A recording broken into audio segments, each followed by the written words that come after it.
Hey, what's up YouTube? Welcome to a new video. My name is Prince Meyson. Today we're going to talk about 5 common mistakes people make in beauty photography and also talk about how you can fix those problems. So let's get straight into today's video.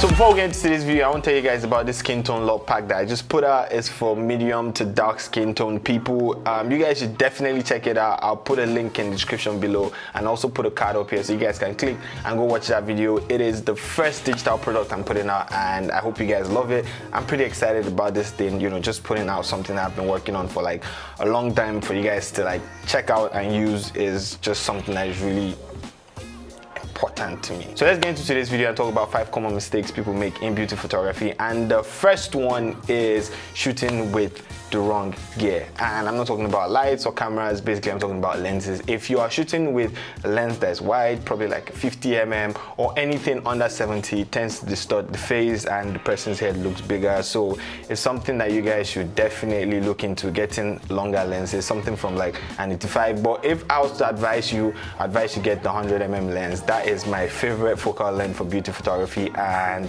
it's a lens that I'll do like an entire video about and tell you guys why I actually really love that lens. So yeah, you guys should, just subscribe so you guys can see that video. So yeah, that's the first thing, getting the right gear and using the right lens. Now, talking about gear again, we're going to move to the second thing, and that is modifiers. If you are shooting with the wrong modifiers, you're not going to get the perfect light that you're looking for. Now, for beauty photography, a lot of people use beauty dishes, and it's something that I personally started using when I started beauty photography, but depending on the style that you're going for and the type of lighting you're going for, I personally now use octa boxes. And I'm also going to do a video probably sometime this week and show you guys a new light setup that I'm using and how that is, how that has changed how my images look. So you guys should, keep an eye out for that.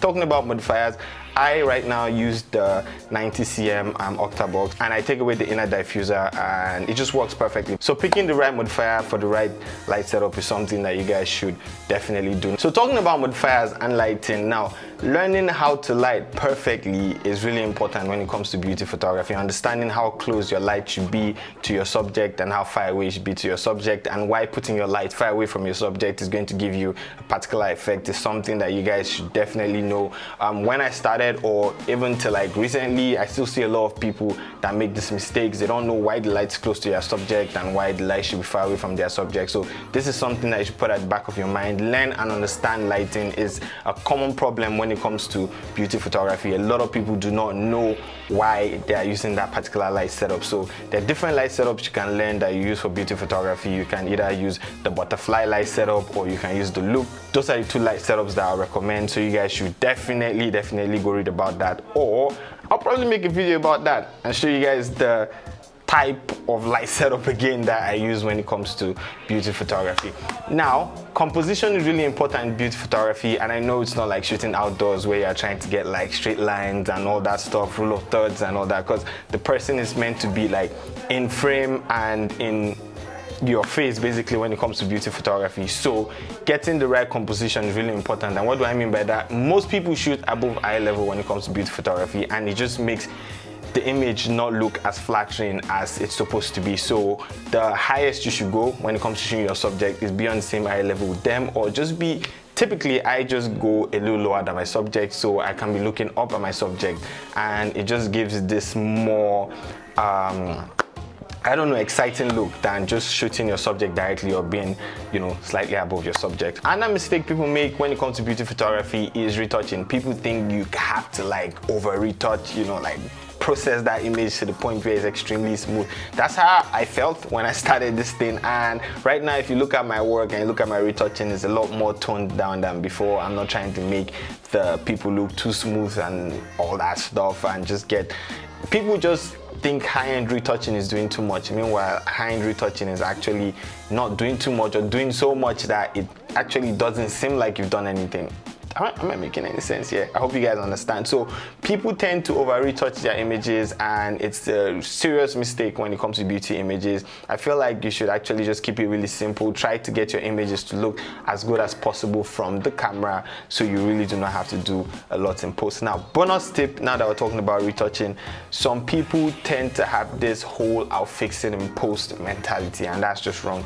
If your image is not looking great in camera, you have to do everything. Probably fix your light setup, fix everything, you know, shoot with the right apertures or everything. Just get your images to look as good as you want them to look before you take them to post-production and work on it here. So yeah guys, we spoke about lenses, understanding the right lens to use. You know, just make sure you stick to the telephoto end of your lenses and do not shoot wide angle, because that's going to distort the faces. We spoke about understanding the right modifiers to actually use for your images. You know, I use octa boxes, some people just use beauty dishes. You just understanding which ones are better and knowing the right modifiers to use for your beauty shoot. Then we also spoke about understanding your light setup, and I typically use either the butterfly light setup or the loop. Then we spoke about composition, making sure that you are either at the same eye level with your subject or probably just a little bit lower. Then post-production, making sure that your images are not overly processed. Then for a bonus tip, I just put in not fixing things in post. Do not have the mindset that you're going to fix things in post. That's about it. That's the video. Just wanted to come through to you guys about 5 common mistakes I see in beauty photography. Anyways, thank you so much for watching this video. So if you love beauty photography and you are into this whole beauty photography thing, or just you're a portrait photographer, definitely check out my skin tone lock pack. I just put that out yesterday.